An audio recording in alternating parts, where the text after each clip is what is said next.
on va passer à la table ronde suivante. Et ce qui va être très intéressant, justement, on parlait des financeurs et en particulier des fonds d'investissement. Et j'appelle donc à cette table ronde qui a pour thème les défis de l'accueil des innovations thérapeutiques, Rémi Droller, donc, qui représente, qui est managing partner à Kurma Partner. Donc c'est un fonds qui est spécifiquement dédié à l'innovation et aux startups en santé.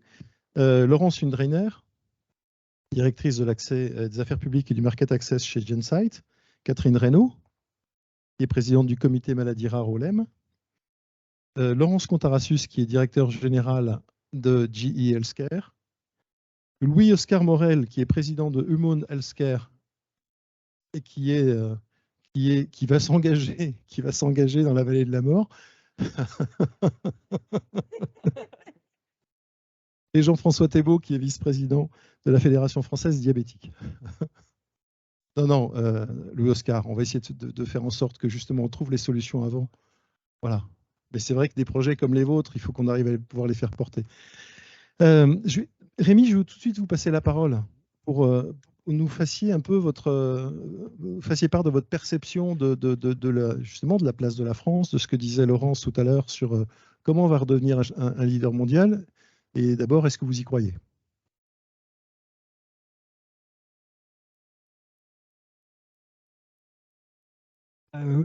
D'abord, oui, j'y crois. C'est quand même ce qui nous inspire un peu tous les jours et ce qui nous pousse à continuer à faire ce métier. Je pense que la difficulté qu'on a de ce côté-ci de l'Atlantique, c'est à concevoir qu'on est dans une activité qui est hyper capital intensive, donc qui requiert énormément de financement et qui est une activité qui bien souvent rate, où on a des projets qui s'arrêtent du jour au lendemain. C'est la vie d'une société de biotech, et pour parler plutôt de celle qui développe des médicaments dont on parlait avant, il y a un petit peu au moins deux grandes phases. Une phase qu'on va dire qui est un petit peu une phase où on peut faire des itérations, enfin même trois grandes phases. Une phase où on peut faire des itérations pour arriver jusqu'à un candidat clinique, donc le passage de la recherche académique à la transformation d'un actif de la recherche académique en un produit pharmaceutique. Une deuxième phase qui va être de ce candidat préclinique jusqu'à des résultats, premiers résultats cliniques, où on va commencer à positionner la thérapie en concevant quel va être le bénéfice clinique que va apporter ce produit. Et une troisième phase qui sont les études cliniques tardives, le market access, et après d'autres phases qui nous concernent moins nous, qui sont la partie commerciale. Et en fait, les types de financement dans ces trois phases sont très différents et les risques que prennent les investisseurs dans ces trois phases sont très différents. La dernière phase, que ici on appelle un peu la vallée de la mort, mais moi j'ai l'impression, ça fait 22 ans que je fais ce métier, que les vallées de la mort, elles sont à peu près chaque jour dans ce domaine. Mais la troisième phase, elle a une particularité qui est assez dérangeante pour l'investisseur et que n'aiment pas du tout les investisseurs européens en particulier, c'est qu'on arrive sur un risque binaire. C'est-à-dire qu'on dans une étude clinique pivot ou dans un enregistrement, si on rate, c'est la fin du projet et c'est la perte de l'investissement quasi totale.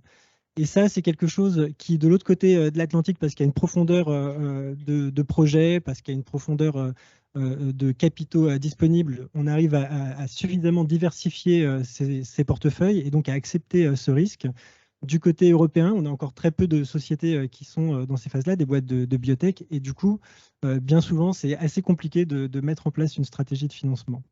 Alors, la conséquence de ça, c'est que les sociétés, et c'est un petit peu ça la naissance de la vallée de la mort, c'est que des entreprises qui rentrent dans ces études cliniques tardives, elles commencent à investir sur le market access. Donc, moi, j'ai vécu des transformations en entreprises qui sont passées de 20 à 200 personnes, des besoins de financement, des burn rates annuels qui sont passés de quelques dizaines à 200 millions, entre 100 et 200 millions d'euros. Et donc, quand on est investisseur, le premier souci qu'on a quand on rentre dans cette phase-là aujourd'hui, c'est de rendre les sociétés riches, avec un bilan très fort pour qu'elles puissent réussir à résister à des phases de négociation avec des agences réglementaires, à des retards de recrutement dans les essais cliniques, enfin voilà, plein de choses qui sont évidemment plus difficiles de ce côté-là de l'Atlantique que de l'autre, mais c'est j'ai un peu, en entendant les commentaires, j'ai un peu l'impression d'entendre souvent que on trouve que les règles du jeu sont pas justes. Et moi, je suis complètement d'accord avec ça. Les règles du jeu sont pas justes, sauf que ce sont les règles du jeu. Et du coup, c'est hyper difficile, enfin, dans notre horizon de temps à nous, de se dire qu'on va changer ces règles du jeu. Donc, on est plutôt, effectivement, quand on a une boîte à nous qui va s'introduire sur un marché financier, on va l'introduire sur le Nasdaq parce qu'on lève 200 millions d'euros et qu'on sait que cette société-là, elle a intérêt à le faire. Et plutôt que de s'introduire sur Euronext où on va lever 20 millions d'euros et où on va accumuler du risque. Donc voilà, pour répondre un peu directement à la question, je suis absolument convaincu que la tendance est plutôt dans l'amélioration de la situation en Europe. Je trouve que cette amélioration est trop lente et que on n'a pas encore cassé l'espèce de plafond de verre qu'on a pour arriver à avoir des acteurs qui qui permettent aux sociétés d'avoir les outils et les ressources capables de devenir des futurs géants de l'industrie. Mais ça veut dire quoi? Ça veut dire que le diagnostic qui est posé par Laurence en disant on va être un pays de recherche fondamentale, extraordinaire, voire de recherche translationnelle, pardon, je suis désolé. Mais après, de toute façon, quoi qu'il arrive, ça partira. C'est quelque chose qu'il faut accepter ou... Non, alors, moi j'étais le premier investisseur et co-créé avec Alain Fischer Step Pharma. Pareil pour Dynacure, c'est des sociétés que je connais très très bien, qui ont des parcours pour certaines un peu chaotiques, mais ça aussi c'est la vie de ces sociétés-là. Je pense que il faut des succès pour qu'il y ait du financement et que ce financement, il rejaillisse sur aussi la qualité de la recherche. J'étais chercheur, la transformation de la recherche académique en recherche pharmaceutique, en drug discovery, ne se fera pas sans des ponts entre le privé et le public. On n'arrivera pas à transformer des chercheurs académiques en découvreurs de médicaments. On essaye depuis pas mal de temps. Ce qui marche, en tout cas, il n'y a pas un modèle qui marche. Donc, celui que nous, on applique, c'est parfois 1 an, 2 ans, 3 ans à travailler ensemble. Dans le cas de Dynacure, c'était avec une société industrielle qui s'appelle Ionis Pharmaceuticals, qui est basée à San Diego, avec qui nous a fourni, qui a fourni au laboratoire de Jocelyn Laporte des outils, des outils de recherche industrielle pour continuer à faire de la meilleure recherche et à essayer de passer ce pont pour aller vers la recherche pharmaceutique. Dans le cas de STEP, c'était avec un partenaire anglais qui s'appelle Signature Discovery, qui était une boîte de chimie. Donc, on essaye de recréer avant l'investissement, c'est 2-3 ans de travail avant le premier euro injecté dans la société. On essaye de créer cette espèce de syndicat ad hoc qui est un partenaire académique, un partenaire industriel et un investisseur qui a l'humble mission de donner de la visibilité financière au projet et de donner du confort dans cette première étape. Donc, c'est, à mon sens, aux États-Unis, ça fonctionne très bien dans un espèce de trou noir de la biotech qui s'appelle Boston, parce qu'au même endroit, on a, pour des raisons historiques de real estate, en plus, même pas vraiment, ça n'a rien à voir avec la recherche, mais on a la chance d'avoir des très bonnes universités, des industriels, des investisseurs, des entrepreneurs.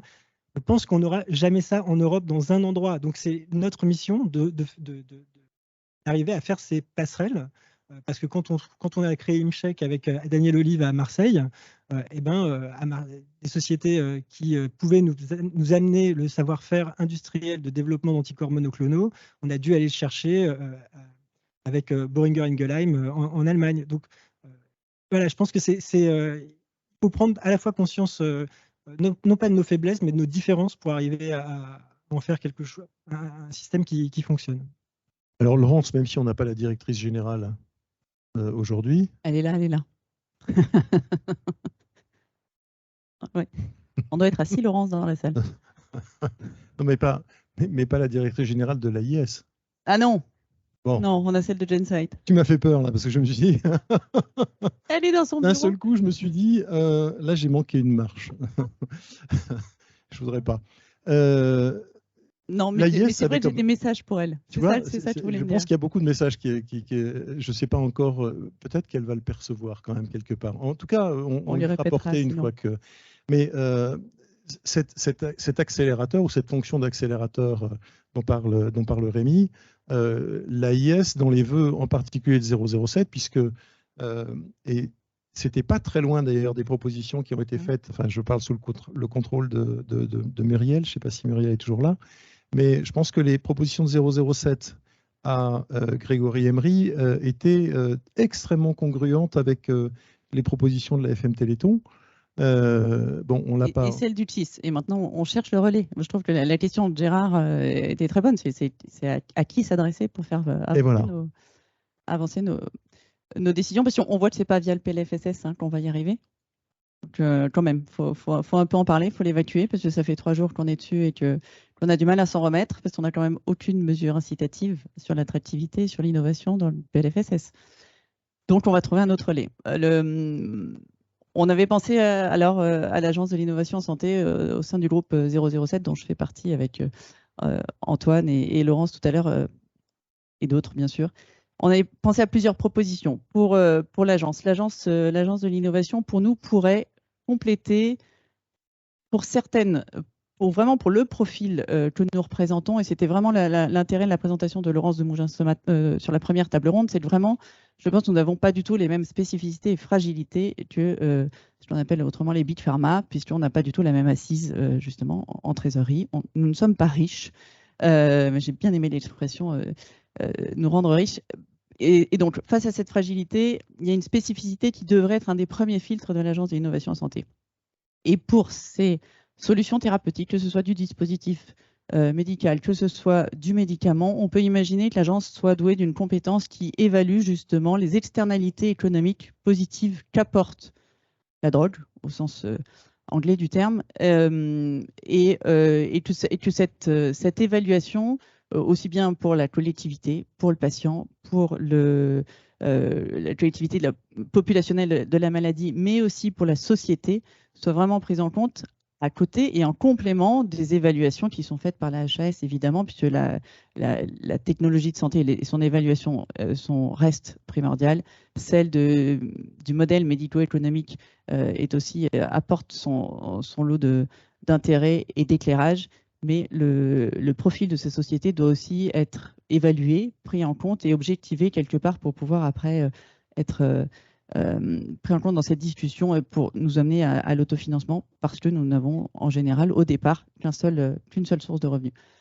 Le deuxième sujet, deuxième proposition que nous avions pour la directrice générale de l'AIS, c'était pourquoi pas de les emmener à être dans ce cadre-là, et pour ces situations très particulières qu'il faut vraiment définir finement, d'avoir la compétence d'adopter les avis justement, qui aujourd'hui sont adoptés par le collège de la HAS et qui pourraient, dans ce cas-là, grâce à cette complémentarité d'évaluation, être adoptés par l'Agence de l'innovation en santé, qui lui conférait un rôle relativement déterminant dans l'accueil de l'innovation en France. Et la troisième proposition, et non des moindres, ce serait de siéger au CEPS, parce que forte de ces éclairages, de cette objectivité, enfin de cette analyse de nos situations économiques et de tout ce qu'on apporte. Alors, on disait tout à l'heure que les études cliniques faites en France ou pas ne sont jamais valorisées si elles sont faites en France. La production française, alors l'accord cadre essaye de le faire, mais c'est encore quelque chose de compliqué, visiblement, à réaliser. Les décrets ne sont pas passés. Oui, mais il y a quand même un article sur le sujet qui pourrait faire partie des discussions, mais enfin, finalement... c'est pas passé à l'heure actuelle, c'est pas pris en compte par le CEPS. Hein. C'est vrai. Les partenariats publics-privés, Antoine le disait très bien, les partenariats... Oui, mais c'est pas pris en compte. Oui, mais il n'y a pas besoin d'arrêter, je pense. Mais enfin, en effet, il y a des difficultés à le faire valoir. Les partenariats publics-privés, Antoine est un très bon exemple de non prise en compte du tout de ce genre de situation. Qu'est-ce qu'on a d'autre? Les compétences qui sont développées dans le système de soins parce qu'une innovation est apportée et qui permet à une équipe de s'organiser, de développer de nouveaux métiers et d'être prête ensuite au moment de la commercialisation, tout ça n'est pas pris en compte, si bien qu'on voit de plus en plus, je trouve, sur le marché du travail de l'industrie pharma, finalement des groupes étrangers, évidemment, qui décident de ne pas mettre en place une filiale française juste à un certain point, qui préfèrent rester dans un stade de consulting, d'observer le marché, qu'est-ce qui se passe, comment va être traité mon produit, et ensuite, peut-être, je m'y mettrai. Ça veut dire qu'il n'y a personne qui se bat pour avoir des études cliniques en France, et les patients français ne sont pas traités en amont. Il y a, donc il y a tout un cercle vertueux qui vraiment n'apparaît nulle part. Et on se dit que peut-être que l'agence de l'innovation serait un bon porteur de ce genre de message.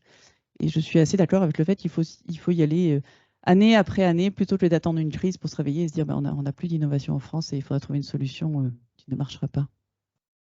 Catherine, tu partages ce diagnostic sur le rôle peut-être positif de l'agence de l'innovation en santé?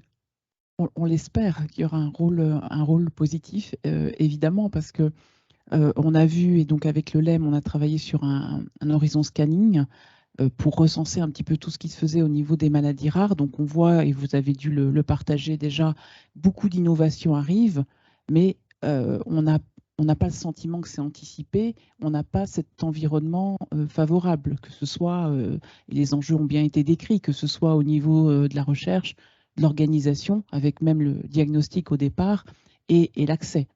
Donc effectivement, on attend beaucoup de l'agence. On aurait attendu beaucoup, Laurence l'a cité, du PLFSS, puisqu'on avait quand même un gouvernement qui est pro-business, pro-innovation, qui voulait vraiment renforcer l'attractivité de la France avec des ambitions fortes sur la recherche et les thérapies géniques. Pendant la présidence française de l'Union européenne, les maladies rares ont quand même été mis en avant comme une priorité, avec la volonté de mettre en place là aussi un plan Europe. Malheureusement, c'est peut-être parce que oui, comme dit Laurence, ça fait 3 jours qu'on est sur le PLFSS et qu'on a l'impression que ce joli discours, cette belle communication, elle est complètement tombée à plat, puisque là, on a ruiné l'innovation. Donc c'est dommage, parce que je pense que d'un autre côté, pour moi, c'est même un rendez-vous manqué.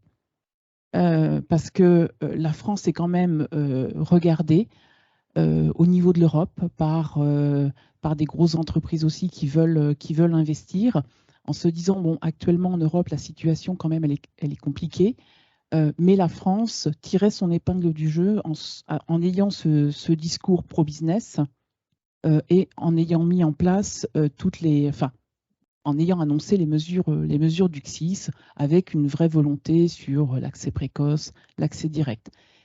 Et là, finalement, on retrouve rien de ces mesures. Bon, peut-être on peut se dire, sur la recherche, on a l'excellence française, on a un terreau de start-up, de biotech qui est quand même très riche. Ça coince un peu après au niveau du développement, parce que là aussi, il n'y a pas les capitaux qu'ils voudraient avoir. Bon, mais encore, la recherche, il y a eu des progrès de fait. Sur l'organisation, on a vu ce qui s'est passé au niveau du dépistage néonatal. On est quand même très, très, très, très loin derrière, alors que dans l'horizon scanning, on montre que il y a plus de 400 mécanismes qu'on peut voir à travers des essais cliniques au niveau de la recherche. La thérapie génique est en 27e position, donc on a une très forte tendance avec la thérapie génique. Voilà, on pourrait s'attendre à ce que ça aille un petit peu plus vite sur comment finalement on intègre la médecine génomique, ne serait-ce dans le parcours de soins, enfin voilà, toutes ces questions-là. Et puis l'accès, comme je l'ai dit, ça fait longtemps qu'on parle d'un modèle qui doit intégrer cette nouvelle dimension des thérapies géniques, que ce soit au niveau d'une production qui est très très chère, que ce soit au niveau de l'administration où on a une promesse d'un one shot, donc un modèle complètement en rupture, donc un modèle économique qui doit prendre en compte toute cette chaîne de valeur, qui doit prendre en compte en termes de tarification toutes ces spécificités. Et là, on regarde, quand on voit ce qui est proposé, je pense que pour des petites entreprises, notamment, ce ne sera pas viable.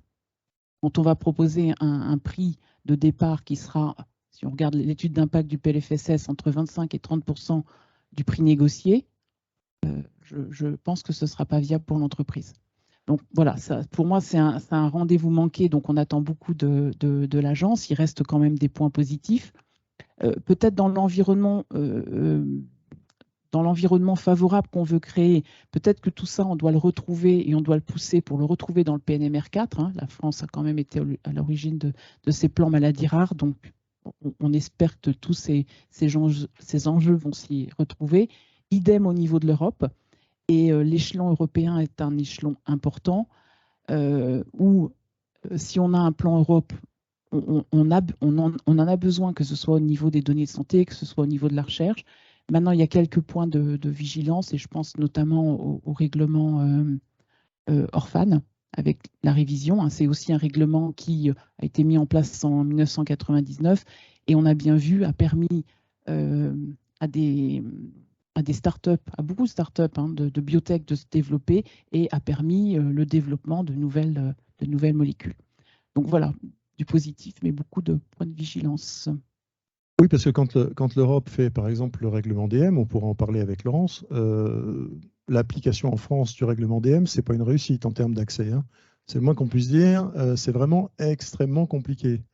Donc, Laurence, justement, par rapport à tout ça, par rapport à ce rôle de l'Europe, par rapport à tout ce qui concerne le dispositif médical et qui est source d'innovation majeure, quelle est ta perception par rapport à tout ça et comment tu vois on va dire l'avenir ou la conjonction d'ailleurs de forces, parce que je suis toujours très étonné de voir que entre le médicament innovant, le dispositif innovant, les startups qui travaillent comme celle de Louis-Oscar ou celle de Laurence et le tissu des acteurs de santé et de la recherche, il y a quand même des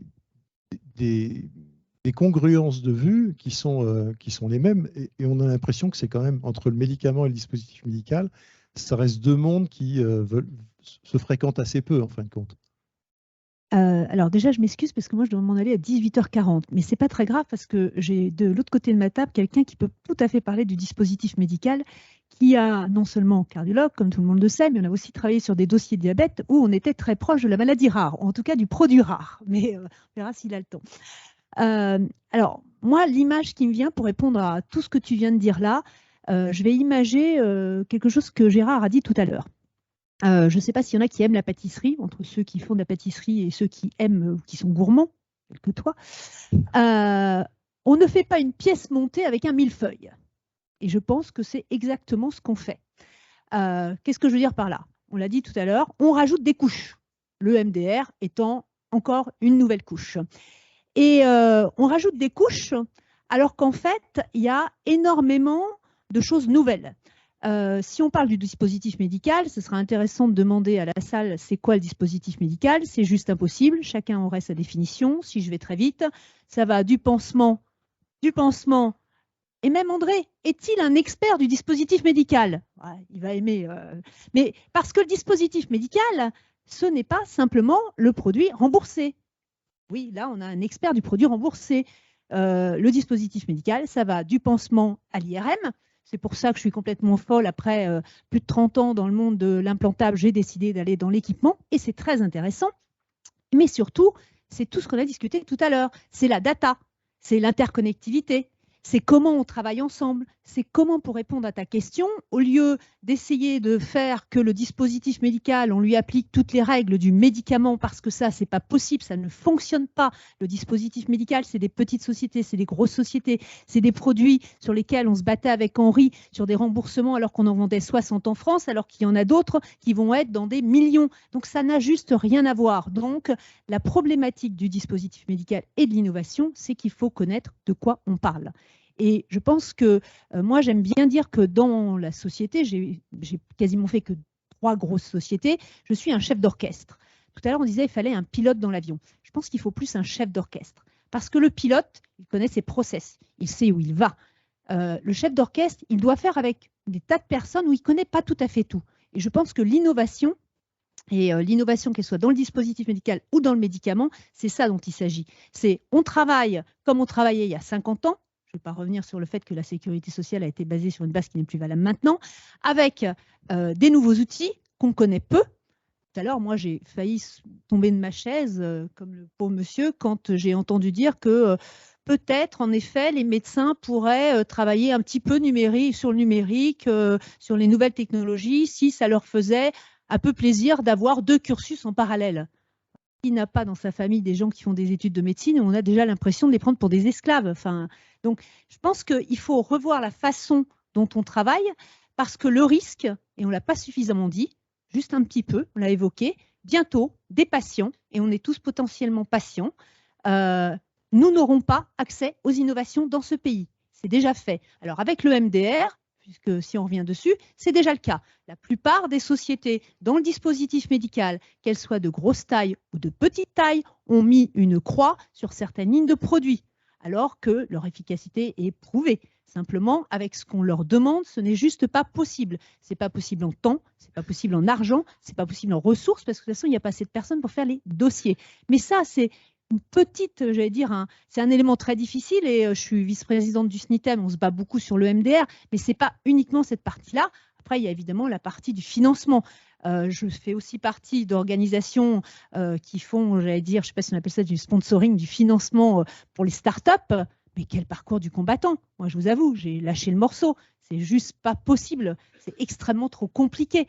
Et là, on se rapproche de la maladie rare, parce qu'en effet, quand on a un produit pour quelques patients et qu'en plus on veut le faire en France, il faut être complètement maso. Excusez-moi, c'est juste pas possible. Et en effet, j'ai noté quelques points intéressants. On est dans un pays où on n'aime pas le risque. Et quand on parle d'innovation, il faut aimer le risque. Si on n'est pas appris à monter à cheval, je suis cavalière, c'est pour ça que je prends l'image, et qu'on ne tombe pas, on ne montera jamais à cheval. Dans l'innovation, c'est pareil. Il faut savoir se planter, il faut savoir tomber. Donc, je pense que toute cette problématique... Comment ? Eh bien, sauf que si vous demandez aux patients peut-être le risque, même la notion du risque entre ne rien avoir du tout ou chercher à avoir toutes les études cliniques sur certains produits, voilà. Mais il y a la vie réelle, par exemple. Mais il y a la vie réelle, et ça, je suis sûre que tu peux reprendre le point. Dans le diabète, par exemple, il y a beaucoup d'études cliniques. On ne ferait pas prendre forcément énormément de risques aux patients avec des études cliniques sur la base de la vie réelle. Voilà.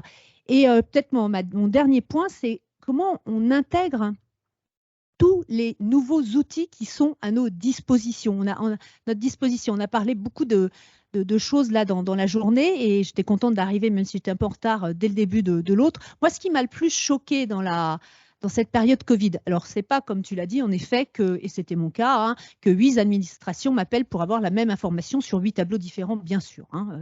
Sinon, ça aurait été bien sûr trop simple.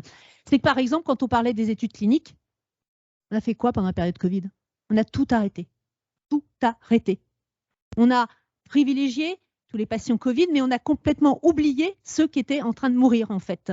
Alors qu'on aurait pu mettre de l'innovation dans ces études cliniques, parce qu'il y a des choses qu'on pouvait faire à distance. On a tous travaillé à distance, on pouvait faire des choses aussi dans les études cliniques.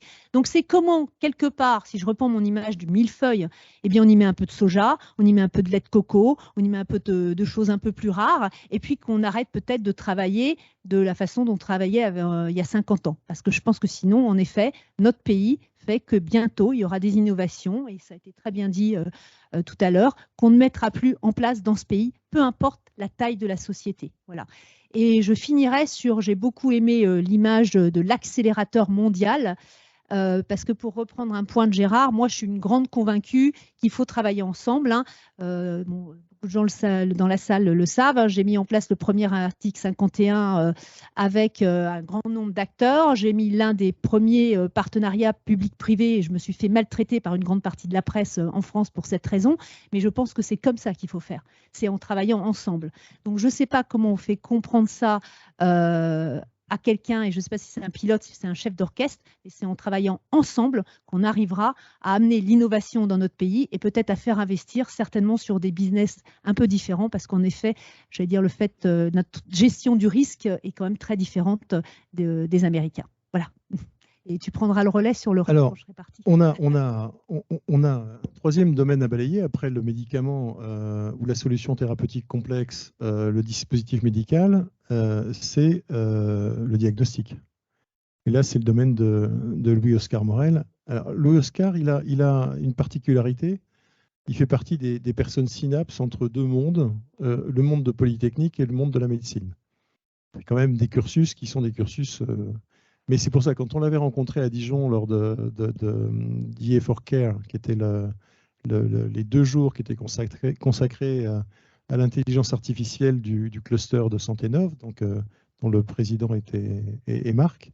Il nous avait semblé extrêmement intéressant au vu de son histoire et de ce qu'il développe, de voir comment les choses pouvaient également se mettre en place dans d'autres choses, et en particulier en oncologie. On va avoir besoin de tous ces tests diagnostiques pour apporter des solutions thérapeutiques aux malades qui soient vraiment, vraiment tout à fait novatrices. Et donc, la parole est à toi. Alors, je ne vais pas être un très bon exemple au départ parce que toutes les problématiques, c'est des problématiques que je vis au quotidien avec ma société. Et je les vis aussi en tant qu'étudiant en double cursus médecine-sciences parce que avec ma formation, enfin mon début de formation médicale et mon master de maths appliquées à l'école polytechnique, pour bénéficier d'une infrastructure suffisante pour développer mes algorithmes, récupérer des datas, etc., je me suis fait débaucher en Angleterre à l'université d'Oxford parce que je n'avais pas ce qu'il fallait en France. Voilà. Donc, c'est déjà le premier constat, c'est que il y a un vrai retard sur tout ce qui est données de santé pour développer des dispositifs médicaux de diagnostic in vitro qui sont ce sur quoi notre société travaille. À partir de là, quand on développe une startup, en France, on a quand même un super outil qui est la BPI, mais c'est bien pour tout début. C'est très long. On passe tout notre temps à faire des dossiers de financement. On fait que des dossiers, que des dossiers, que des dossiers. Et on n'a pas le temps d'aller gérer une société, de recruter, etc. On est sans arrêt dedans et on n'a pas l'investissement capitalistique qu'on pourrait avoir aux États-Unis ou en Angleterre. C'est à peu près 10 fois moins le ticket moyen en amorçage en France par rapport à l'Angleterre ou le Royaume-Uni. 400 000 versus 4 millions. Et ça fait toute la différence. Et en plus de ça, on nous a mis la RGPD, on nous a mis l'ISO 13485, on nous a mis le MDR, l'IVDR, et en plus de ça, on est en train de nous pondre le European Act of Artificial Intelligence, on ne sait même pas ce que c'est. Et on va nous dire, bonjour, c'est pour vous. Et on ne sait même pas comment ça va arriver. Et ça, c'est sans parler du fait que quand on développe une société, il faut passer son temps à creuser son business model parce que dans la santé, répondre à la question qui paye, c'est extrêmement, extrêmement compliqué. Et surtout dans le diagnostic parce que, bon, faire des médicaments, c'est bien. En oncologie, on en a plein, on a une vraie structure capitalistique derrière. Mais à la fin, derrière, dans la réalité concrète, qui va donner le médicament? Qui est le prescripteur? C'est l'oncologue. Mais sur quelle base il va se renseigner? Il va se baser sur de la biologie moléculaire pour tout ce qui est thérapie innovante, thérapie ciblée. Et ces examens-là. Aujourd'hui, on a le RIHN et on va essayer de faire du remboursement pour des actes KERAS dans les cancers du poumon. On ne les fait pas. La réalité, c'est les articles Nature qui montrent ça du mois d'avril. C'est que ces examens de base qui sont dans les références depuis 2010, 2017 même, on ne les fait pas à plus de 40% de la population. Et donc, on n'a pas accès à ces thérapies-là. Donc, ce n'est pas parce qu'on a une mise sur le marché des médicaments, une cotation de remboursement, même le test compagnon, et qu'on arrive sur le marché que le médicament est effectivement donné. Et nous, on le voit avec les anapathes avec qui on travaille, ils nous disent, mais notamment les anapathes privés, dans tout ce qui est médecine plutôt de ville, qui n'est pas à l'IGR ou au CLB, nous, la biologie moléculaire, déjà, on a découvert ça dans une formation un jour, et on ne sait déjà pas trop ce que c'est, mais c'est surtout pour gagner des appels d'offres dans les CHU. Les CHU nous disent, enfin les CH, les cliniques privées, vous allez prendre sur vous pour chaque patient les examens. Pour chaque patient, vous allez payer 150 € par test KERAS. Vous allez payer 150 € par test EGFR. Et sur les 300 € qu'ils touchent sur une biopsie, à la fin, quand ils font 3 tests, ils perdent de l'argent. Et donc, c'est le statut actuel, c'est que la biologie moléculaire pour donner des thérapies innovantes, on n'en fait pas.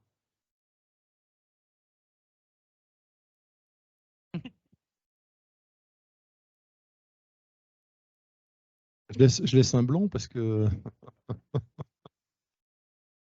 Non, mais c'est pour ça qu'avec l'équipe, on t'a fait venir parce que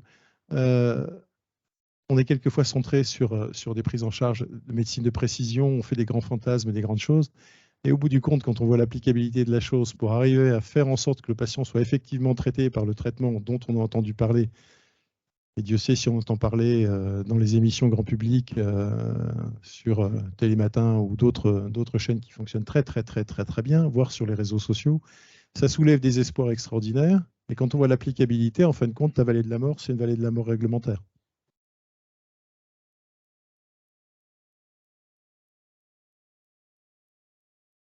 Tu prends le micro parce qu'on a des gens qui sont en ligne.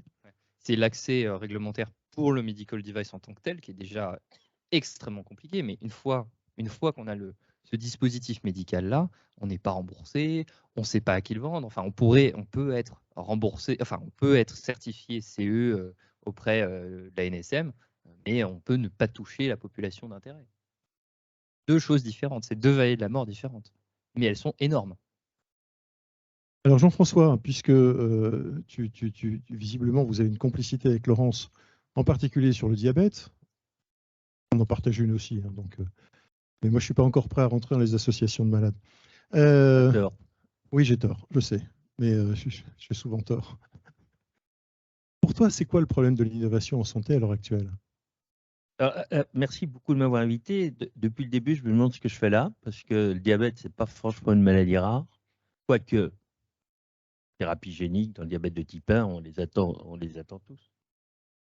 Et puis, vu la richesse des débats et tous les points, je ne savais pas trop comment l'aborder. Alors, si tu veux bien, je vais aborder, j'avais 5 points, mais j'en ai un 6e là, parce que vous venez de dire, en fait, le financement, il a été fait, là vous parliez du privé, voilà, le financement, il est fait dans les CHU, dans certaines plateformes, voilà, et donc là, vous n'êtes pas dans les plateformes, voilà, donc, mais même dans les plateformes, le problème, c'est que comme il n'y a pas de ligne financière qui existe, c'est finalement au choix de l'établissement hospitalier, et ça va être un arbitrage qui va être fait au sein de toutes les innovations qui sont chères, comme on l'a vu tout à l'heure, avec des produits parfois qui ne sont pas encore remboursés. Et donc, ça va être le plus influent de l'établissement hospitalier qui va pouvoir avoir ce qui lui paraît le plus innovant au service des patients. Et donc, c'est ça le problème, c'est qu'il y a une grande inégalité de traitement des patients dans ce pays en fonction des établissements hospitaliers, en fonction des choix qui sont faits dans les établissements. En fait, je ne veux pas dire que c'est la plus grande gueule qui gagne, mais malheureusement, c'est comme ça.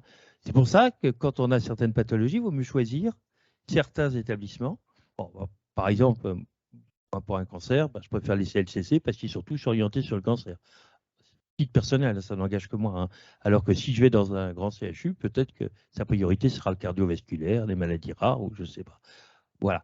Donc ça, il y a une très grande égalité de traitement des patients en fonction de l'endroit où ils sont pris en charge et pour des raisons budgétaires, parce qu'on comprend bien que les directeurs d'établissement ne peuvent pas tout prendre parce qu'on a vu les besoins. Alors, pour répondre à tes questions sur c'est quoi l'innovation, eh ben, l'innovation, on en parle en France souvent comme un mot magique. On aime bien les mots magiques. Pour moi, une innovation, c'est quelque chose qui sert à quelque chose, qui apporte un bénéfice pour le patient. Trop souvent, on l'oublie. Et un bénéfice, alors là, j'ai été un peu choqué par ce que j'entendais tout à l'heure, un bénéfice qui doit être quantifié, qui doit être prouvé. Hein, on ne va pas retourner à des méthodes empiriques. Je veux dire, on ne va pas jeter toutes les méthodes d'études cliniques qui doivent être faites avec rigueur. Je ne vais pas parler de l'hégémonie du petit p, de la dictature du petit p, mais quand même, il en faut un minimum. Et c'est vrai qu'avec cette volonté d'innovation que les patients réclament aussi, parce que ils ont besoin de cet espoir, mais il ne faut pas qu'il soit trop précoce. Moi, j'ai un exemple qui m'a beaucoup frappé quand j'étais à l'HAS, c'est celui du Sovaldi. On avait un médicament nouveau qui guérissait une maladie, donc parfait, et tout le monde le voulait. À tel point que les associations, à l'époque, je n'étais pas trop associatif, mais quand même, sont venues à l'HAS pour réclamer de le donner à des stades zéro, c'est-à-dire des gens pas malades. Donc il y avait seulement le marqueur du virus, sans se poser la question, dire je vais être guéri, mais peut-être que ce médicament, il va avoir des effets secondaires qu'on ne connaît pas encore, qui n'ont pas été dévoilés, et quand on aura traité des millions de patients, on va le voir apparaître comme d'autres. Donc c'est vrai qu'on est toujours avec l'innovation sur une ligne de crête entre le bénéfice et le risque, avec peut-être une vallée de la mort pour les industriels, mais aussi un risque mortel pour les patients. Et donc, suivant la situation, eh ben, c'est le rapport bénéfice-risque. On est prêt à prendre ce risque ou pas, suivant que notre maladie nous entraîne vers la mort, un handicap majeur, ou que c'est pour améliorer la qualité de vie. Donc c'est un point qui me paraît important. Je veux dire, on ne peut pas accepter toutes les innovations à n'importe quel prix. La sécurité, ça prime. Sinon, on tombe devant un certain nombre de scandales sanitaires qu'on a eus parce qu'on n'a pas fait primer. Alors, je ne veux pas dire qu'il faut le principe de précaution, je n'ai pas dit ça. Mais j'ai dit qu'il faut quand même un minimum d'études de safety pour jouer. C'est vrai qu'il y a certaines situations où les patients, notamment dans le sida, qui a été un exemple à l'époque, c'est eux qui ont été moteurs. On était presque dans une démarche compassionnelle à l'époque, je crois d'ailleurs que c'était comme ça que ça a été appelé, dans une situation particulière, et que ça a été moteur, mais à l'époque, c'était une situation de vie ou de mort, donc sans alternative thérapeutique. Voilà. L'autre point que je voulais vous dire, c'est... on parlait parce que l'autre point que vous avez soulevé, c'est le point de l'évolution, de l'intérêt de l'Agence d'innovation en santé et de la millefeuille, et puis tous les espoirs que vous avez sur l'évolution. Moi, ce que je vois aussi, puisqu'on en parlait à la fin avec Laurence sur les dispositifs médicaux, et notamment sur les dispositifs médicaux numériques, c'est qu'à côté d'une bonne nouvelle qui est l'AIS qui se met en place, il y a une très mauvaise nouvelle qui est celle de nouveaux modes de tarification.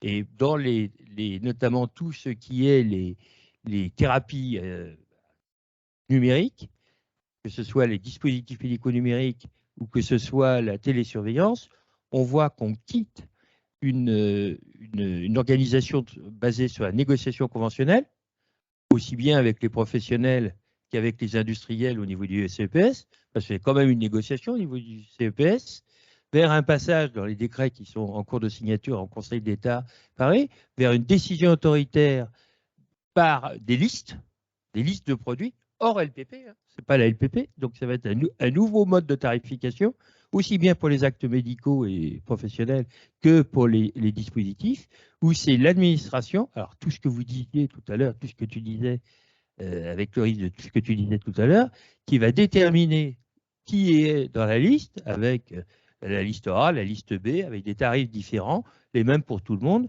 et il faudra, pour avoir ces tarifs, être sur la liste. Et moi, je vois ça, je ne peux pas imaginer qu'on ait fait un mécano législatif aussi complexe, quand on voit les décrets qui font, je sais pas, 15-20 pages, uniquement pour la télésurveillance ou pour les applications numériques. Moi, je vois une crainte d'un passage vers un changement de mode de tarification pour un certain nombre de médicaments auxquels ça pourrait tout à fait s'appliquer, se dire, ben voilà, il y a une liste, voilà, vous rentrez dans quel cas, c'est tel prix, c'est tel tarif. Voilà, sans négociation. Et ça me paraît un risque très important. L'autre point sur les études en vie réelle, bien entendu qu'on est très, très favorable aux études en vie réelle. Franchement, pour les médicaments, je crois que c'est un leurre. Autant pour les dispositifs, en France, c'est possible, pour une simple raison, et ça on en parlait avec Laurence, c'est que très souvent les dispositifs médicaux en France sont mis sur le marché avant d'être remboursés. Et donc, on peut les utiliser avant d'être remboursés. Le freestyle, par exemple, pour nous, les diabétiques, en est un exemple. Ce qui nous permet de faire des études en vie réelle sur la population française.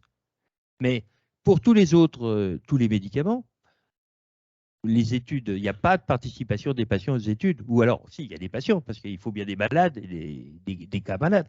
Mais ce n'est pas des associations de patients. Et donc, les études en vie réelle, elles vont être faites ex post. Alors, ex post, si on est dans le dispositif médical, la durée moyenne d'un dispositif médical, c'est en gros 18 mois, enfin, à part les chaises roulantes, etc. Le temps que le SNDS soit enrichi, ça va être 12 à 18 mois. Le temps d'avoir l'autorisation de la CNAM, nous, association avec une vue bienveillante de la CNAM, de la CNIL et tout le monde, pour avoir notre étude sur le SNDS, on a mis 12 mois pour avoir les conventions. Donc, on en est à 24, 36 mois. Après le temps de faire les études, je veux dire, vous allez arriver très tardivement. Alors, peut-être pour qu'il y ait des médicaments qui vont durer longtemps, dont les prescriptions seront longues, ça va avoir une certaine pertinence. Et pour les choses qui évoluent très vite, cette étude en vie réelle, elle va quand même poser des difficultés, voire être complètement anachronique, puisqu'on aura déjà changé de dispositif. C'est surtout vrai pour le dispositif. On aura déjà changé de dispositif qu'il faudra recommencer avec le nouveau.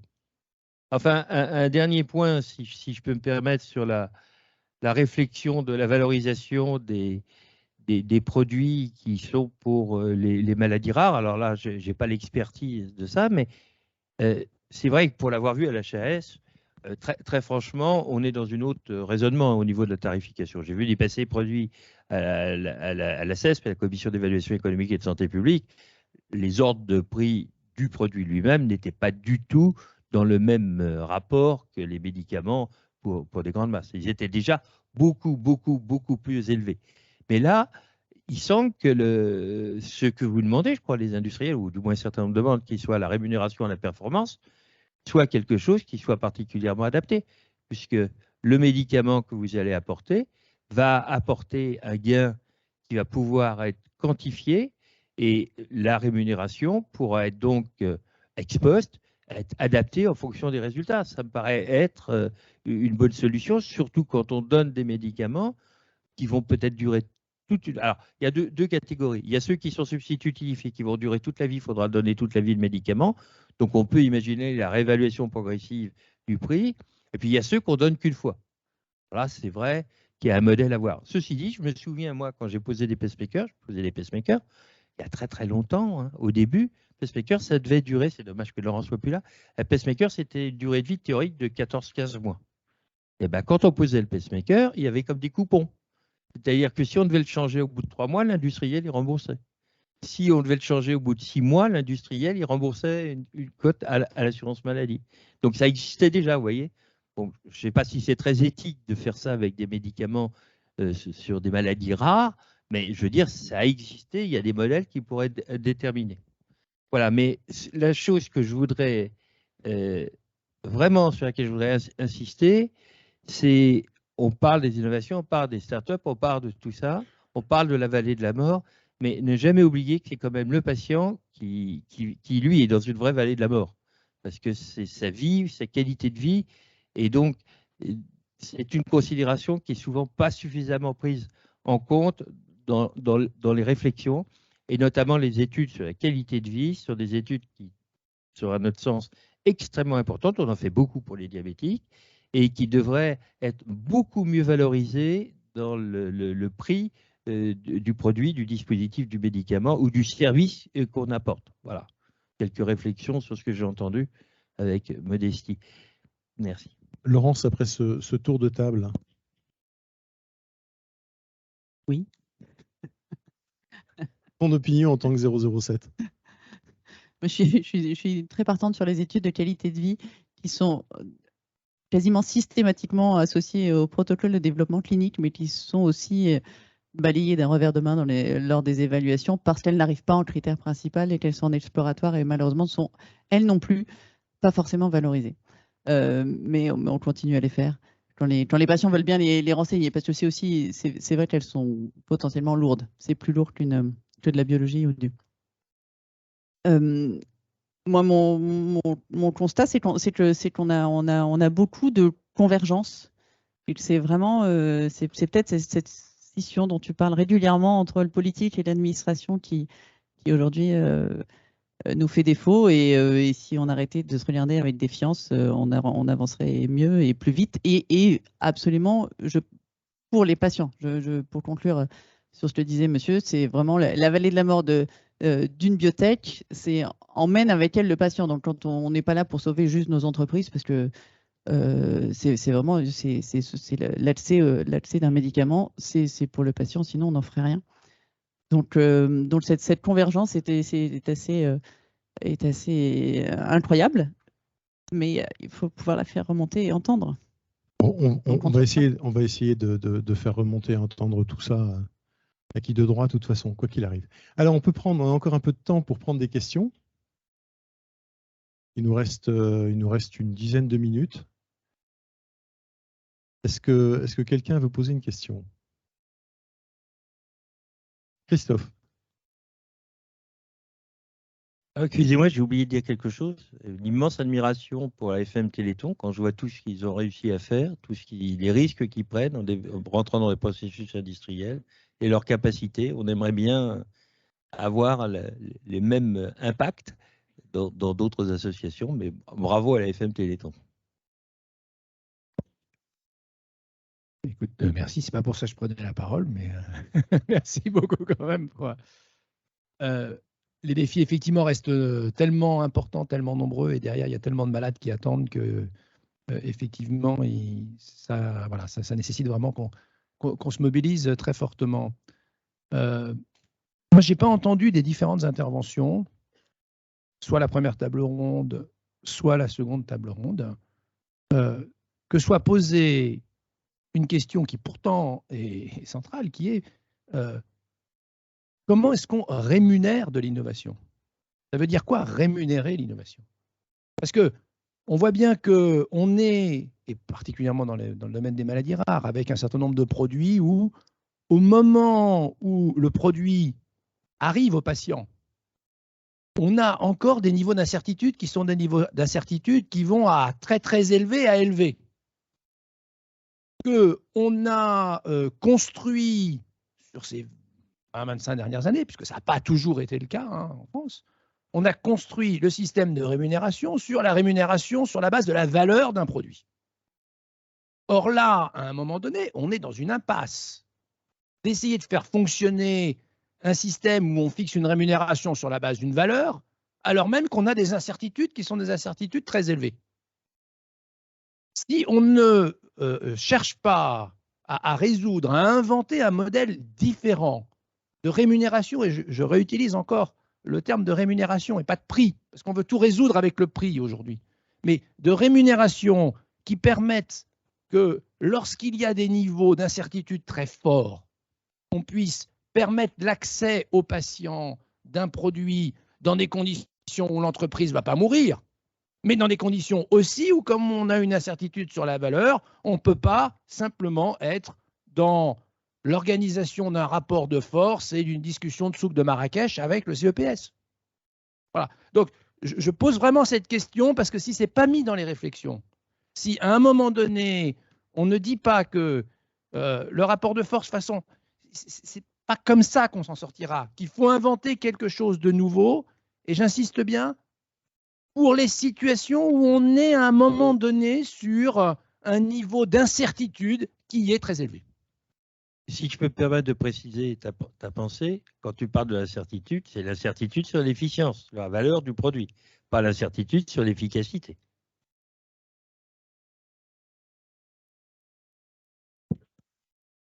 L'incertitude, pardon, c'est qu'on est quand même, qu'on diminue au maximum, bien entendu, les incertitudes sur les risques, hein, mais voilà, les autres incertitudes, même sur l'efficience, sur les effets à long terme, sur le niveau de force de la preuve, etc. Voilà, c'est un ensemble de choses sur lesquelles, mais certaines sont inhérentes au produit ou à la maladie. D'autres aussi sont liées au fait qu'il ne faut pas se le cacher, parce que nous, on trouve qu'en tant que patient, c'est une bonne chose, que les produits arrivent de façon de plus en plus précoce sur le marché.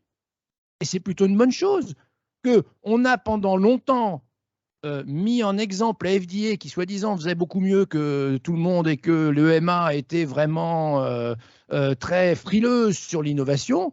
Aujourd'hui, ce qu'on constate, c'est que pour beaucoup de produits très innovants, eh bien, au niveau de l'EMA, des produits arrivent 1 an, 2 ans avant des décisions aux États-Unis. Donc, de ce côté-là, voilà, on a des avancées. Par contre, on n'arrive pas à avancer sur le modèle de rémunération. Voilà, je ne veux pas. Jean.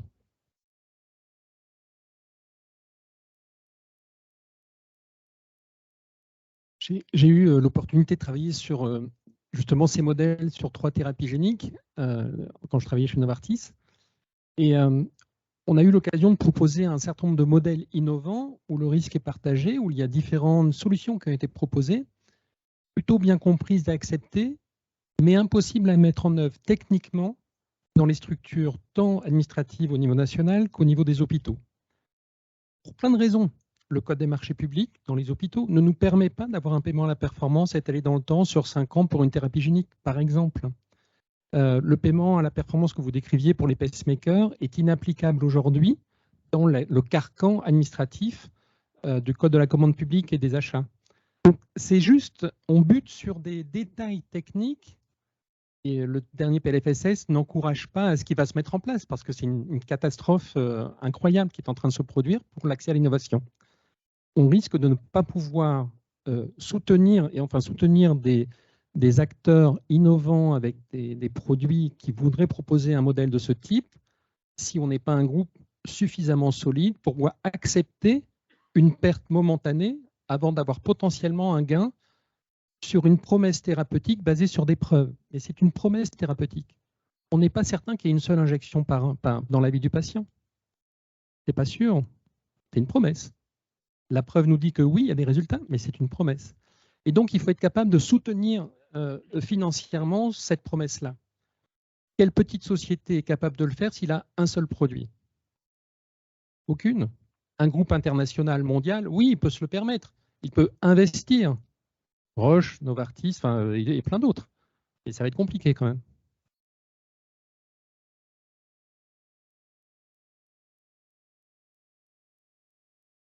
Ce que je vous dis, c'est qu'on peut inviter on les a inventés, les mécanismes. On en a un paquet qui ont été proposés sur plusieurs sujets. Ophtalmo, hémato, SMA. Mais ce n'est pas parce qu'on invente un mécanisme qu'il est possible de le mettre en place. Il faut faire évoluer toute la mécanique autour.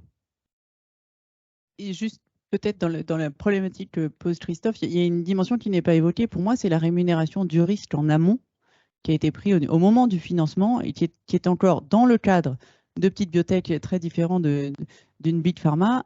Une deuxième question qui doit être intégrée dans la rémunération. Et si la biotech veut continuer à trouver finalement un deuxième produit et à continuer à investir, au moment de cette décision, de la première rémunération, de cette valorisation, il y a une dimension supplémentaire qu'on oublie souvent, qui n'est pas juste le bénéfice clinique et son incertitude à long terme, mais comment rémunérer le risque qui a été pris par les investisseurs, tout simplement.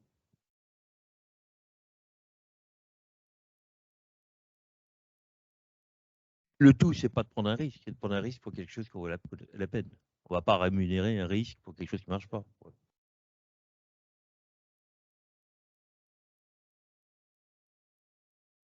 Oui, donc je pense que ça faisait partie des choses entendues quand même. On n'était pas sur tiens, j'ai une idée, rémunérer mon risque, elle est bonne votre idée? Non, je ne sais pas.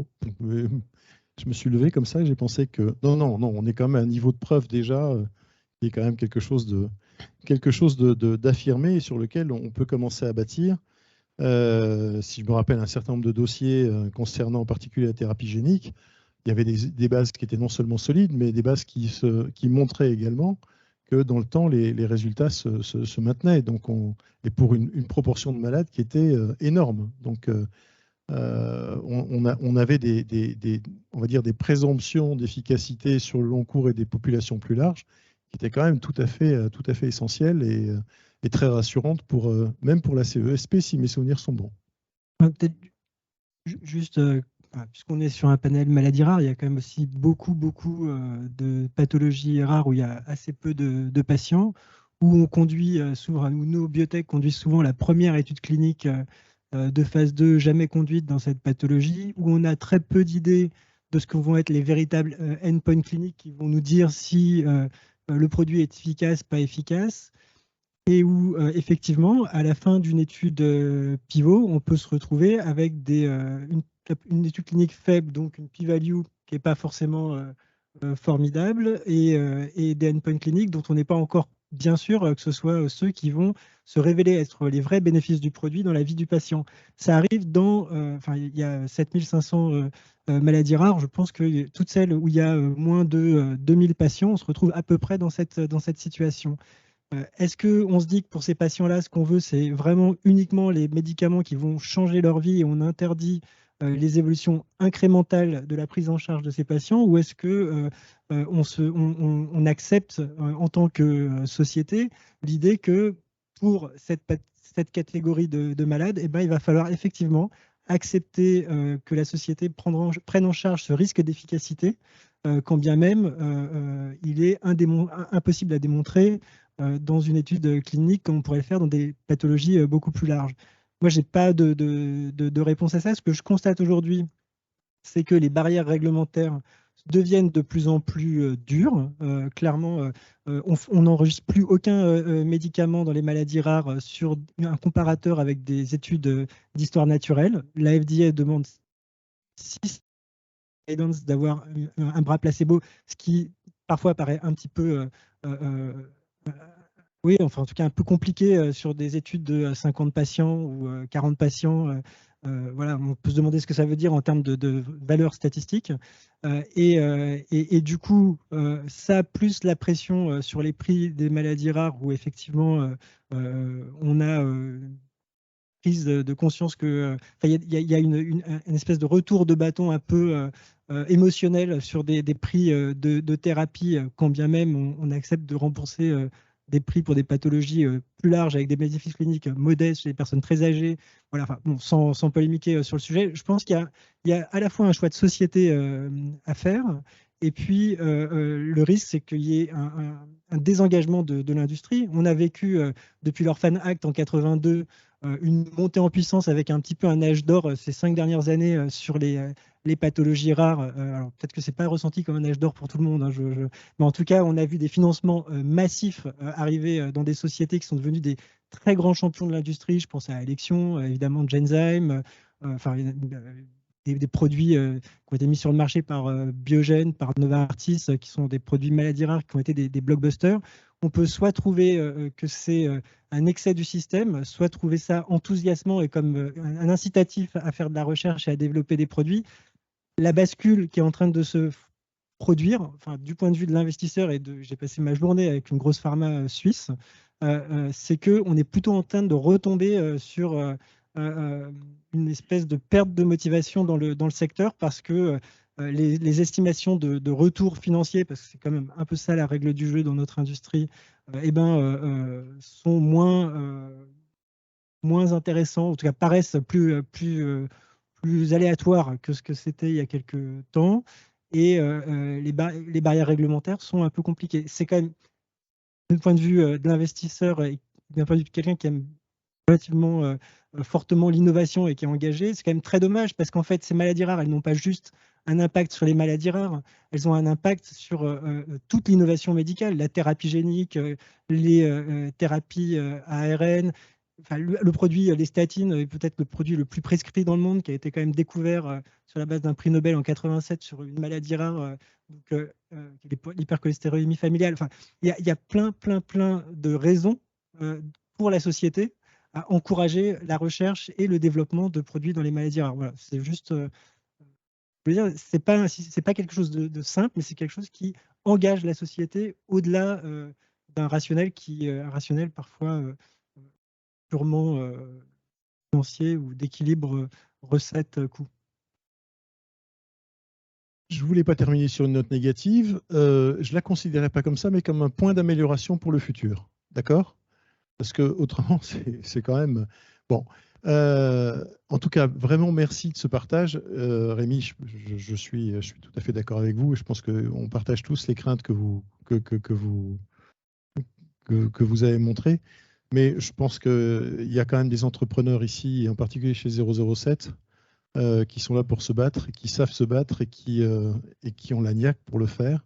Et vraiment, d'abord, je voudrais, tous les entrepreneurs de 007, je voudrais vous féliciter et vous remercier. Et il est temps maintenant de passer à la conclusion. Et on a la chance d'avoir pour la conclusion Philippe Berthat, qui est député, qui était membre du groupe Maladies Rares. Je crois que maintenant, ça n'existe plus, le groupe Maladies Rares. Vous n'avez pas encore été réactivé. Voilà. Antoine, qui nous reçoit et qui porte l'avenir de... Pas tout seul, mais quand même.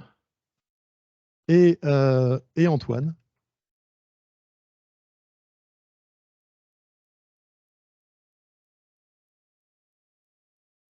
Et j'ai envie de...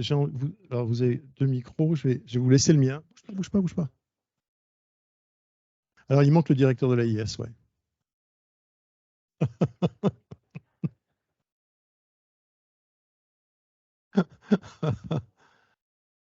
Ça nous permettra de nous mettre à la parité, peut-être. Oui, pour la parité, on fera autrement. Mais quelquefois, voilà, on a des tables rondes où il y a plus de femmes. Voilà. Moi, j'ai envie de poser déjà la question à Antoine. Ouais, je vais commencer par toi. D'abord parce que toi, t'oses lâcher des trucs, donc vas-y. Je voudrais savoir ce que tu as pensé de cet après-midi, des pistes qui ont été évoquées. Et puis, on va ensuite partager avec Philippe et Antoine sur la base de ton constat. Alors, on va essayer, enfin, on va pas essayer, je vais être positif. Voilà. Je vais faire plus qu'un essai. Je vais être positif et vous verrez que la conclusion n'est pas forcément si drôle et satisfaisante que ça. C'est qu'une fois de plus, on est tous impliqués dans le domaine des maladies rares. Quelles que soient les présentations, on a à peu près tous la même vision pour l'avenir, tous les mêmes constats. Et on a ce mur de verre là, qui est au-dessus, qu'on a évoqué plusieurs fois, qui est une chape de plomb. Et j'ai envie de finir par un titre d'un film de Lelouch, et tout ça pour ça. Quand on voit le PLFSS, on a été porteur du règlement orphelin. Les premiers plans maladies rares, c'était français. On a fait énormément de choses. L'ANSM a fait sa mutation aussi parce qu'il y avait un besoin. La HS, j'ai l'impression qu'elle est en train de le faire. Et on a un PLFSS qui nous tombe comme un coup près, qu'on n'avait même pas envisagé, parce qu'il n'était pas envisageable, et qui met fin à tous nos rêves et nos espoirs. Et je ne parle pas que de l'innovation des maladies rares, je parle aussi des médicaments d'intérêt thérapeutique majeur, dont le prix de l'avoine vaut le prix de 2 baguettes. Je ne sais pas comment on va soigner, et c'est le médecin qui parle, des patients demain. Voilà. Je me pose vraiment des questions. Si il y a des frappadingues, là je ne gêne pas pour le dire, des frappadingues qui osent écrire des PLFSS comme celui qu'on a vu. Voilà. C'est surréaliste. Donc, soit on s'appelle la France et on reconnaît à un moment qu'on n'a pas les moyens de nos ambitions de prise en charge de la santé, il faut le reconnaître, il faut avoir l'humilité de le reconnaître, soit on ne fait pas n'importe quoi. Enfin, je veux dire, on a eu un CSIS, comme le disait Catherine tout à l'heure, qui était plein d'espoir, et avec, Laurence l'a souligné, des transformations qui étaient en train d'arriver et qui sont arrivées, qui sont même arrivées dans les textes, dans le cadre de l'accord cadre, on l'a vu, qu'on ait Choose France, qu'on ait des choses comme ça, des investissements industriels à venir, et tout était là pour que on puisse tailler le diamant. On avait un diamant brut, il était semi-brut après 5 ans, et là d'un seul coup, on revient à une pierre brute. Je suis désolé d'être si amer, mais là je vois plus du tout de lumière, et je vois plus du tout de lumière pour les industriels, mais c'est pas grave. Il y a d'autres territoires qui seront où l'herbe sera plus verte, hein. C'est pas un souci. Par contre, pour les patients ils resteront en France. Ils vont pas se délocaliser pour aller se faire soigner. Donc, j'ai du mal à comprendre ce jusqu'au boutisme que je trouve dramatique. Donc, j'espère qu'il y aura une vive réaction de la part de l'ensemble du monde de la santé pour faire une opposition ferme, voire violente à cette proposition, ce projet de loi qui ne porte pas son nom. Mais une fois de plus, ce qui est rassurant quelque part, c'est qu'on est tous d'accord sur ce qu'on doit faire. Le seul problème, on a parlé de dialogue tout à l'heure, le seul problème c'est que si vous voulez jouer au tarot à 4 et que vous n'êtes que 3 autour de la table, vous allez avoir un petit problème. Et vraiment, le 4e, il n'est jamais là, et il est, malgré les nombreuses invitations, il n'est jamais là. Jamais. Donc, il reste muré dans cette tour d'ivoire. On ne peut pas avoir de discussion. Et c'est pour ça que je reprenais un petit peu ce que disait Gérard. Comme je suis président d'une PME, c'est moi qui ai négocié les prix dans quasiment tous les pays. Je suis désolé, mais la France est un pays à part. À part. Voilà. Donc, il faut faire ce constat, il faut l'accepter, mais il faut aussi lutter contre. Ce n'est pas possible, a fortiori dans les maladies rares, compte tenu de tous les efforts qui ont été réalisés et de tout ce qui est à venir. Quand on voit les programmes de recherche dans les filières, les ERN, les centres de référence, et tous les projets qui vont aboutir à des traitements pour la majorité, grande majorité, je l'espère, c'est pas possible que ce soit réservé simplement à quelques pays européens qui ont compris le truc et a fortiori des projets français qui ne soient pas sur le territoire français. Donc je suis désolé de commencer, mais j'espère que Philippe et Antoine auront une conclusion beaucoup plus positive. Voilà, mais je voulais quand même mettre un point là, parce que là, ça suffit. Ça suffit parce que c'est 5 ans d'efforts mis à mal. Voilà. Je suis désolé dans cette fin de soirée de plomber l'atmosphère, mais je pense que autour de la table, on va rapporter un peu de soleil. Antoine. Non, mais je suis content que vous ayez commencé en disant que c'était la version positive. Je vais laisser la parole au député Bertrand, puis je dirai un petit mot. Bonsoir à tous. En plus, on me demande de conclure quelque chose auquel je n'ai pas pu assister. Mais bon. Tu connais quand même bien le domaine. Je sais mesurer l'ambiance. Puis je vais faire un aveu. J'ai vécu la même chose, mais j'étais au fond de la salle et je me suis fait discret hier soir ici même avec la CIP. Oui, en plus, il y avait le DGE, donc c'était intéressant. Oui. Donc d'abord, je voudrais bien clarifier les choses. Je ne suis qu'un simple député. Je ne suis pas dans l'exécutif. Donc ne me lapidez pas tout de suite. C'est pathétique, mais c'est pas surprenant. Enfin, moi, je suis pas spécialiste de votre domaine, sinon ça serait. Moi, je suis qu'un généticien. Bon, je reviens sur le groupe d'études maladies rares. Je ne sais pas s'il va être reconduit ou pas. On aura ça dans les 2 semaines qui viennent. Et j'ai même du coup poussé le bouchon, essayé de couper, de réaliser, de mettre en place un groupe d'études sur l'innovation en santé. On verra si les propositions reviennent ou pas. Ce que vous avez à vivre, c'est... Vous savez, en ce moment, je multiplie les auditions. Je suis complètement à sèche ce soir, donc je vais être un peu... Parce que on multiplie les auditions avec Katia ici présente, parce que je prépare un gros rapport sur l'état de la culture scientifique, technologique et industrielle dans ce pays. Donc je pars vraiment de l'amont, là, parce que je me suis dit, quitte à laisser essayer de semer des petits cailloux, allons sur l'amont. Et je vais trahir une conversation privée avec Jean-François Delfraissy d'avant-hier. Donc, par sa fonction conseil scientifique, président du conseil scientifique, a vécu 2 ans, on va dire, au sommet de l'État, ou en tout cas en proximité. Et cette discussion, je viens de la continuer il y a 1 heure avec Anna Fischer, si vous voulez tout savoir. Et ils sont... Jean-François est complètement encore plus dépressif que nous, peut-être d'ailleurs, parce qu'il a mesuré à quel point les 500 décideurs dans ce pays, puisque c'est à peu près 500 personnes qui font ce pays, n'ont strictement aucune culture scientifique. Tous issus du même type de formation, qui ont pondu les FSS, à mon avis, font partie de ces 500-là. Il n'y a pas d'autre explication. Finalement, l'exécutif sous-traite à ces gens-là et puis laisse faire. Enfin, il y a un problème.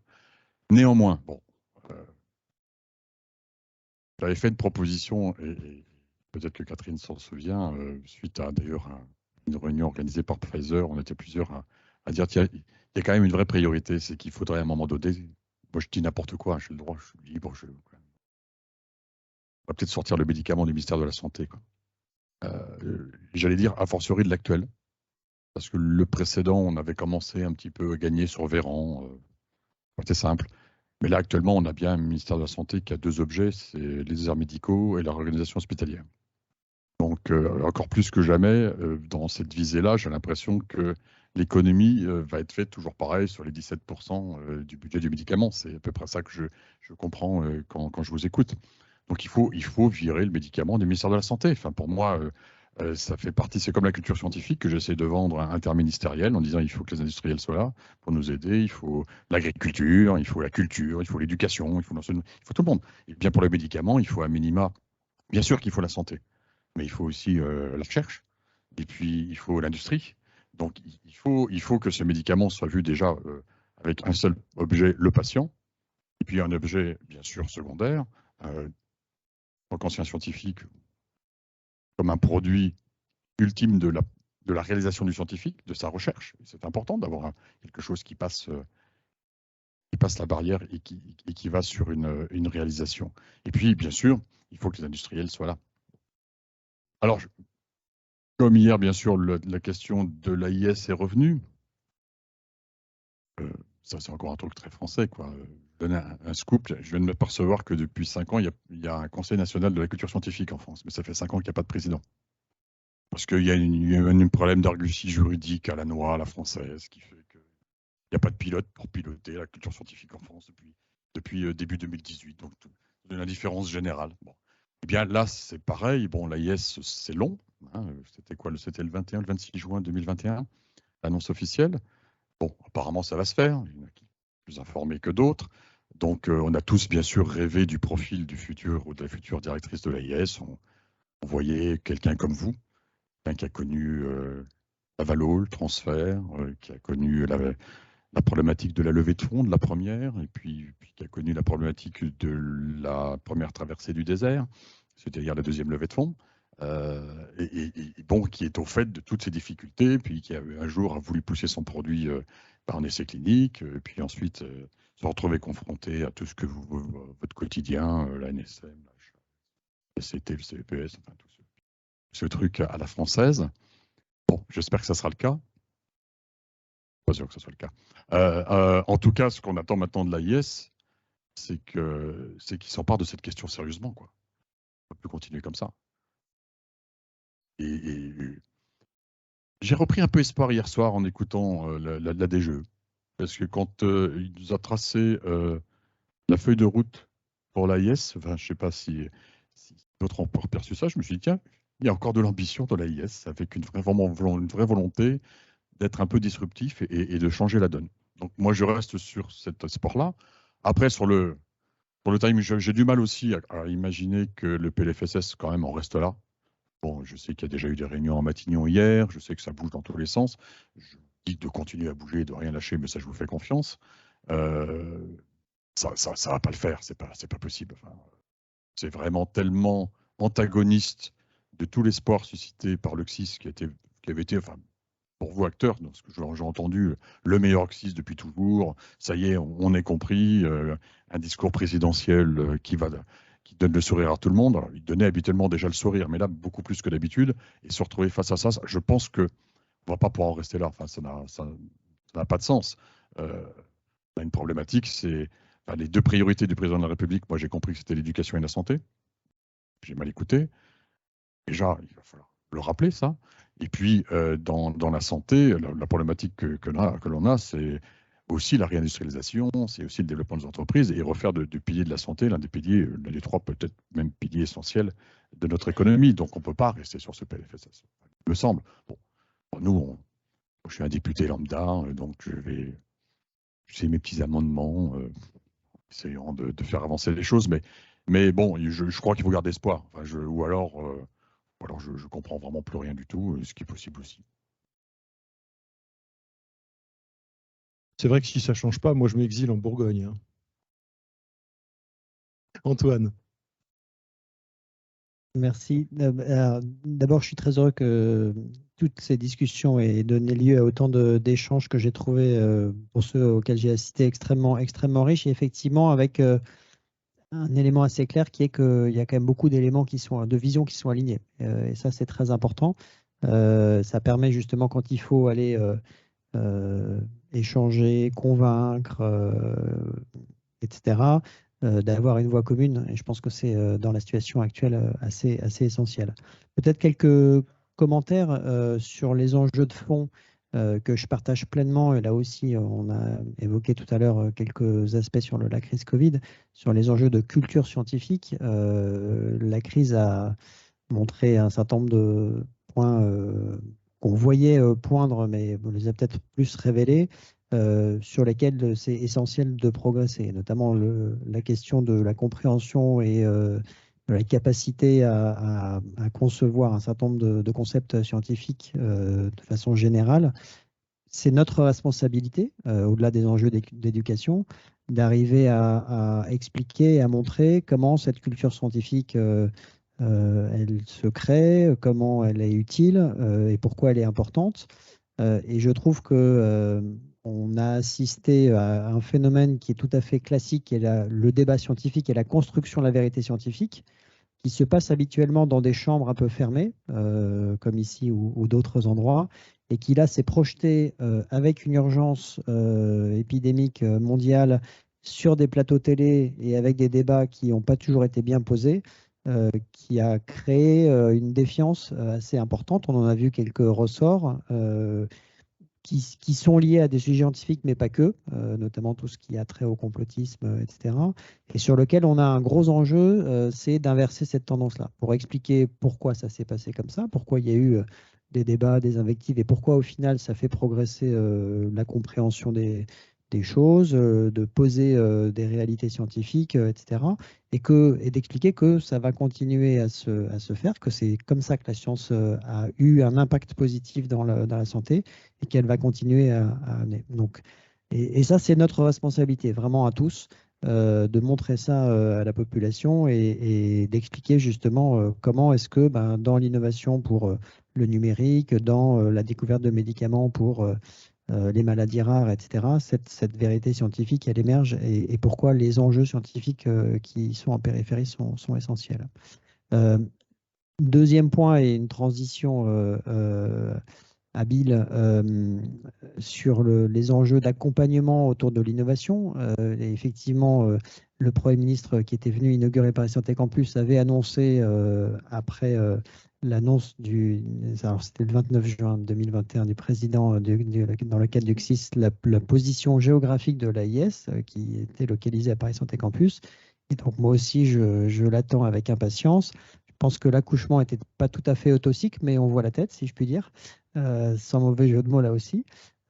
Et donc, on attend effectivement avec impatience la feuille de route. Je pense que la personne qui prendra la direction de cette agence affinera ensuite.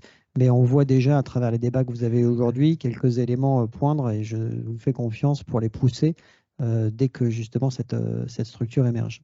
Et puis le troisième point pour sortir avec des éléments positifs, puisque c'est le thème de notre intervention, c'est deux choses. La première, je suis parfaitement d'accord avec Philippe Berta.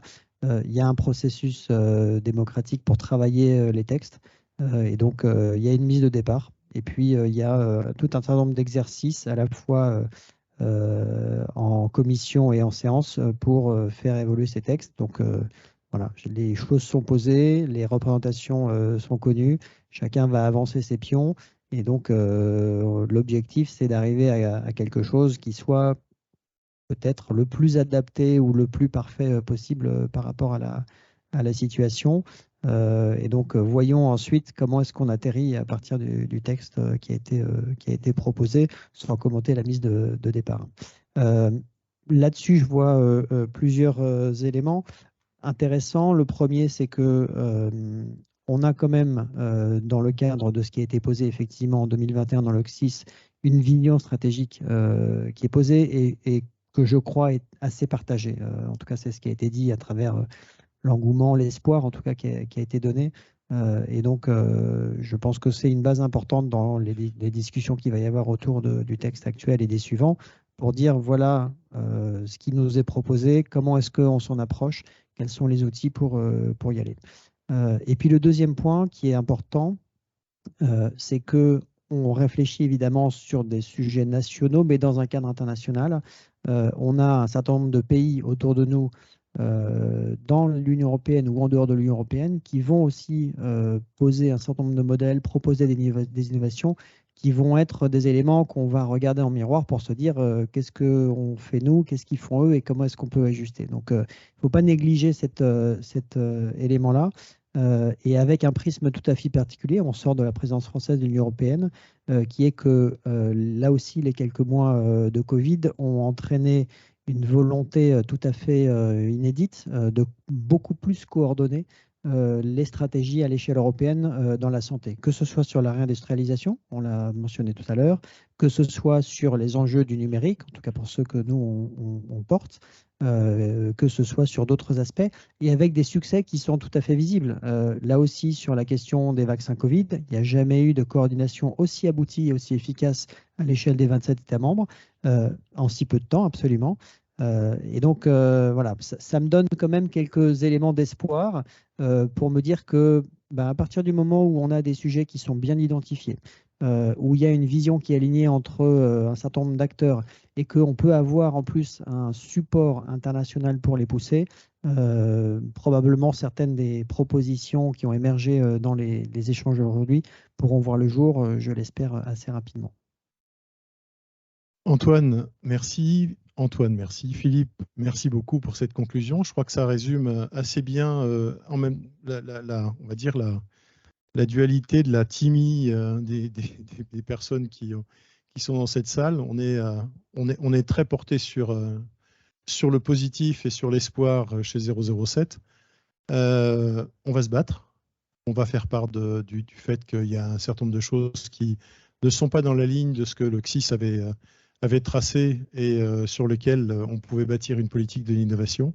Donc je crois que ça fait partie des points qui sont acquis pour 007. Et puis vraiment encore merci de votre participation. Merci à tous d'avoir assisté ici dans ces locaux qu'Antoine met à notre disposition et qui sont juste merveilleux. Et je crois que c'est de la coalition des acteurs qu'on pourra faire changer les choses. Et ce n'est pas en tirant chacun de son côté qu'on y arrivera. Donc vous savez que chez NIL, on aime bien les stratégies d'alliance et tous ceux qui veulent partager des impacts positifs pour faire en sorte que l'innovation devienne une partie prenante de la politique française, on est prêt à les accueillir et à discuter avec eux en tout cas.